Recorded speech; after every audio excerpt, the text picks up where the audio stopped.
Spring training is a few days away, followed by the WBC, which means baseball season is officially here. And today I'm going to be giving you my predictions, 100% accurate predictions for the 2026 MLB season. So let's get into it. And we're going to start out with the AL East. Here is my predictions for the standings in the AL East. In first place, I got the Yankees. I have them at 91 and 71. This offseason, they did a great job of keeping their core with Belly, Grisham, and Goldschmidt. Didn't really lose too much. Devin Williams went on to the Mets as well as Luke Weaver.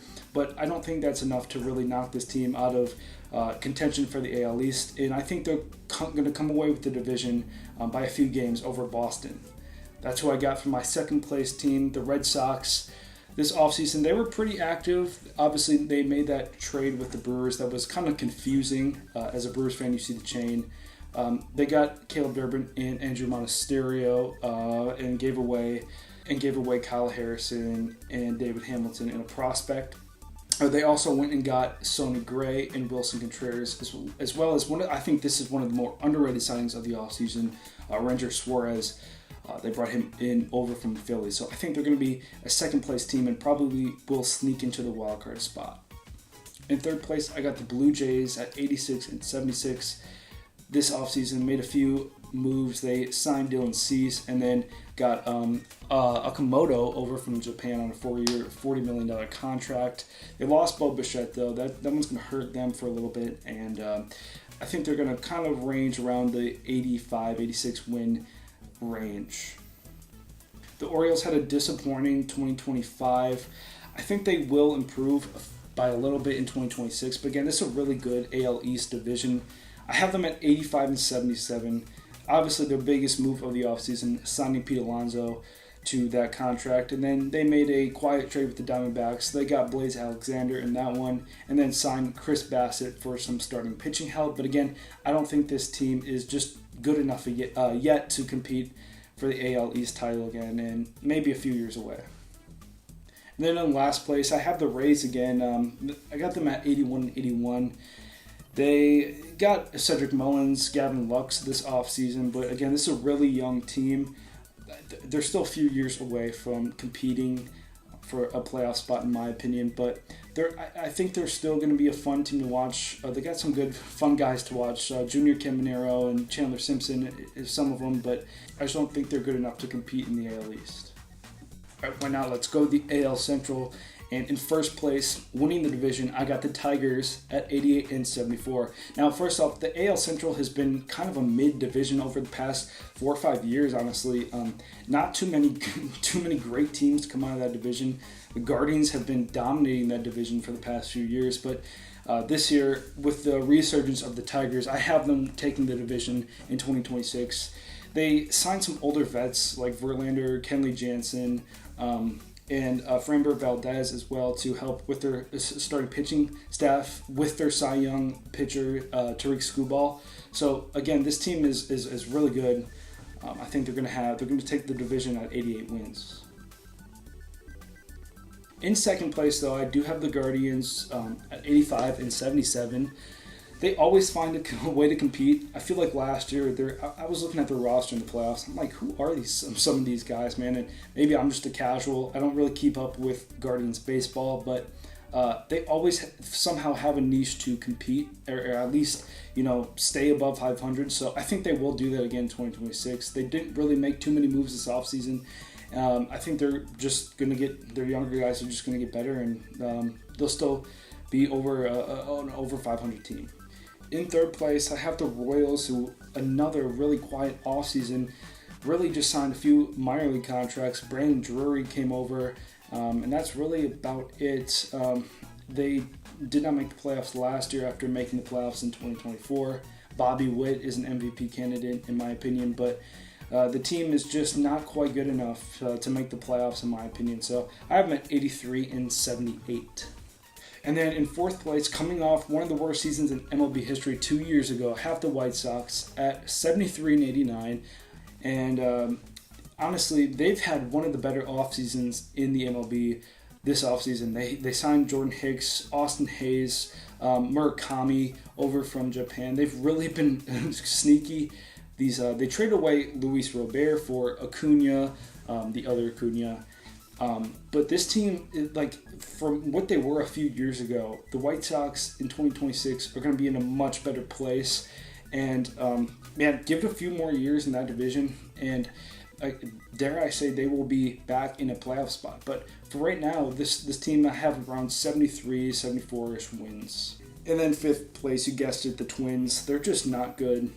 There's really not much to say here. They were really bad last year, and I expect them to be bad again this year. There's just really not much to look forward to if you're a Twins fan. All right, now let's go on to the AL West, and back in first place, I have the Mariners, the 90-win team of last year who made it to the ALCS. I have them in first place again at 93 and 69. The offseason, they acquired Brendan Donovan to bolster their infield as well as bring back Josh Naylor. I think this team, with their pitching staff, especially their first four starting pitchers, is one of the best in baseball. There's no reason for this team not to win the division again in 2026, and again, who knows, maybe they'll advance even farther than the ALCS in 2026. But right now, I have them at 93 and 69 for the next season. In second place, this is going to come to a surprise, maybe to some people, but this is my hot take of the video, and it's all for fun, so why not? I have the A's in second place, and maybe even sneaking into a AL wildcard spot, but I have them at 88 and 74. They're just such a young and impressive team, man. After last year, I think last year they shocked a lot of people. They obviously were under 500, but guys like Lawrence Butler, Jacob Wilson, holy shit. Jacob Wilson, and then Shea Langoliers as well. So those are just some of the guys. There's more. Again, I got no script for this video. This is off the top of my head, but they locked down Butler and Wilson to multi-year deals, both over 6 years. So, man, if this team plays their cards right, it's the A's, and their front office is not always known for being smart, but they did get Butler and Wilson on solid team-friendly deals. So if they play their cards right, this is going to be a solid team in the AL for years to come. But in 2026, I have them sliding in a wildcard spot. Third place, I have the Astros, and last year they won 86 games. In 2026, I have them at 84 and 77. I just don't think they have enough to compete anymore. Outside of Jordan and Pena, obviously, the team is just, they're not that good, honestly. And, I might be a casual, I might be wrong. It's the Astros. They seem to find ways to be good, but I just don't see them making the postseason again in 2026, and quite honest. Fourth place, I have the Rangers. They have actually a really nice rotation when they're healthy. Jacob deGrom, Mackenzie Gore, they added in the offseason. So we'll see how they do. But honestly, again, the team is just overall not that great. So if they make a surprise run and somehow compete, I'd be shocked. I just don't see this team being that good, especially in that division next year.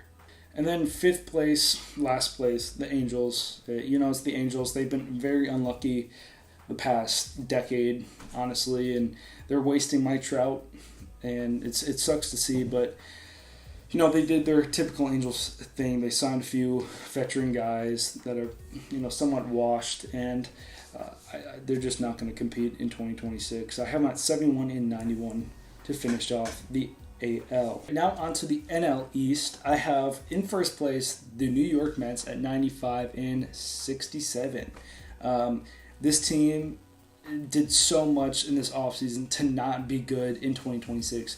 We'll just name a few of the guys that they got. Freddie Peralta, Bo Bichette, Marcus Semien, Jorge Polanco, even added Mike Tauchman, who is a solid player. So this team, they have too much talent to not win the division.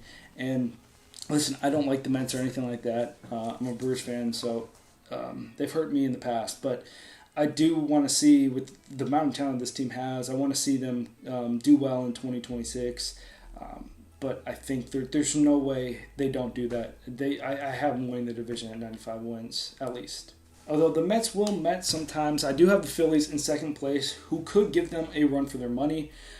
They're still going to be competing for the division. They added Adolis in the offseason, Adolis Garcia, as well as some pitching help in the bullpen. They did lose Castellanos, but that might honestly be a win for the Phillies. So it's a really similar team to last year. I see them giving the Mets a good run for their money, and this might even come down to the last few games of the year. And the Braves, man, really a disappointing team last year, missed the playoffs completely. This year, I have them at 84 and 78. They have so much talent. They just got to stay healthy. And if they stay healthy, honestly, I think they can still compete with the Mets and Phillies like years past. But this team, again, they didn't really do too much in the offseason, not anything groundbreaking. But with Acuna, Riley, Albies, that core, Michael Harris, that core is still together. I could see the ceiling being even higher for this team. But right now I have them at 84 wins. In a really tough division. The Marlins I have in fourth place. Another kind of quiet offseason. They were the youngest team in the big leagues last year, so just more room to improve in 2026 for them. They got to keep their core together. I give them at around 76 wins, which for them honestly is not too bad in 2026. And then I got the fifth place Nationals. Don't really have much to say about this one. They traded away Mackenzie Gore in the offseason. Really, it's just C.J. Abrams and friends, and it's going to be probably another rough year for Nats fans. Now on to the NL Central, man. First place, I have the Brewers taking the division again. I have my 92 wins this year coming up in 2026. They've made some questionable moves the offseason for sure. I think they did the right thing by trading Freddie Peralta and getting back Jet Williams and Brandon Sproat. But other than that, the Durbin trade just didn't make sense to me at all. They replaced him with Luis Rengifo, who has a big bounce back year ahead of him. They signed Akil Baddoo and Gary Sanchez. Other than that, not much too much of a big change for them. But as a Brewers fan, they've always are going to be really good in the regular season. Postseason we won't talk about today, but I have them winning the division by a few games. My second place team, the Chicago Cubs. Alex Bregman was their big move this offseason, and I think he will help out. Obviously, will help out the lineup a lot. Kind of replacing Kyle Tucker's bat, who is gone with the Dodgers.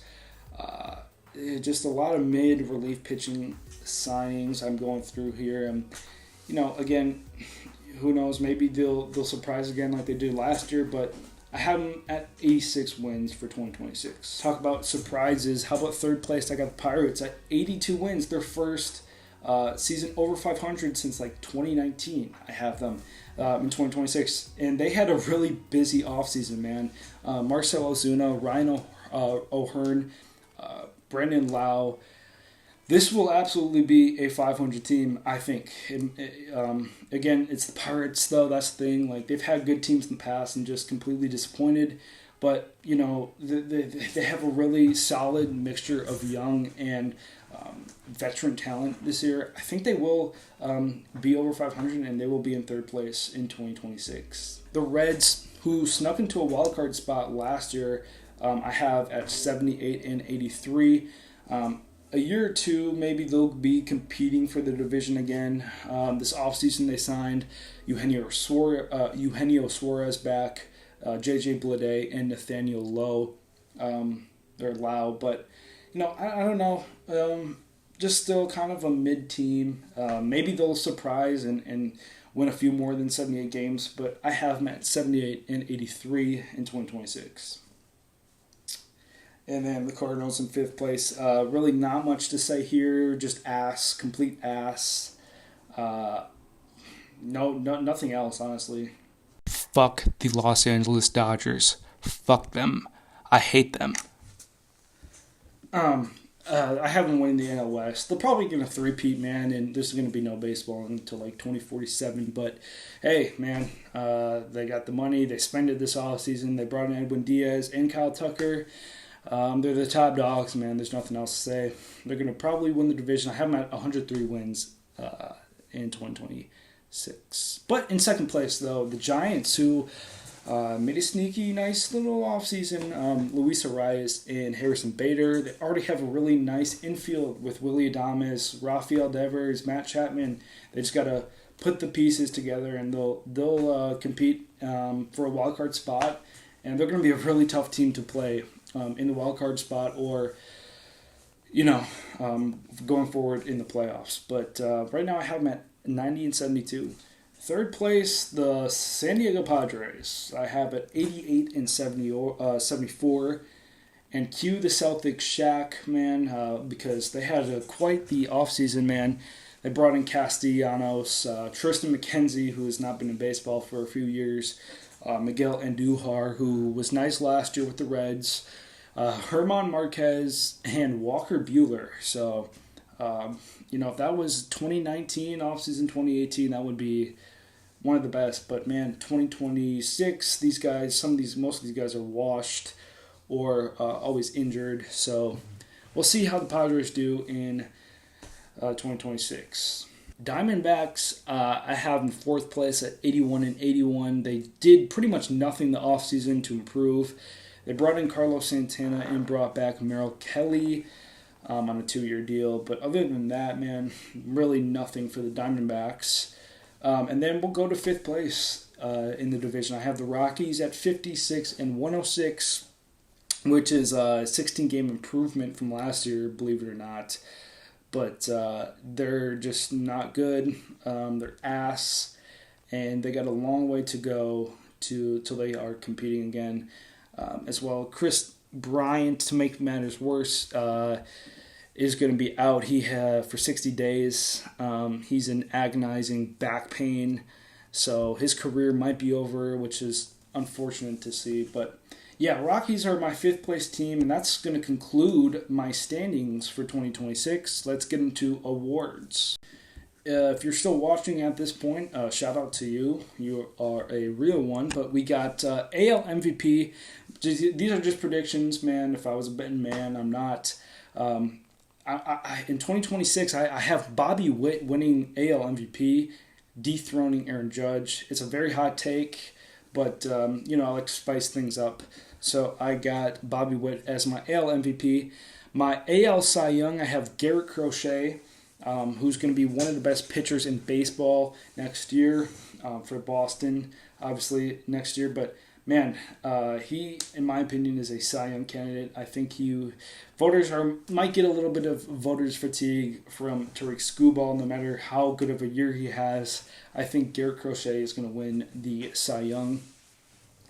And then my Rookie of the Year for the AL, I have Roman Anthony, another Red Sox who has one of the biggest ceilings in baseball out there in the outfield. I have him taking that award in 2026. My NL MVP, we might as well just name this award after the man. That is going to be Shohei Ohtani, greatest baseball player to pick up a baseball this generation has ever seen. Cy Young, I have Paul Skeens taking it home again. He has got the best stuff, in my opinion, in the big leagues, and he's only like 25 years old. So we might see a few more of these out of him, whether it's with the Pirates or not. And then my Rookie of the Year for the NL is going to be the only bright spot to come out of St. Louis in 2026. I have J.J. Weatherholt to snag that Rookie of the Year. It's pretty obvious that he's going to be on the big league team in 2026 at some point. So I have him being pretty much the only bright spot. He was a really good hitter in his whole minor league career. He's a career, I believe, 302 hitter in the minor leagues past few seasons. So NL Rookie of the Year. And my voice is tired. I'm tired of talking. If you are still watching, shout out to you. Hit that like button, subscribe. And baseball season is finally back. Enjoy it, because there might not be a season next year. So 2026, baby, let's go.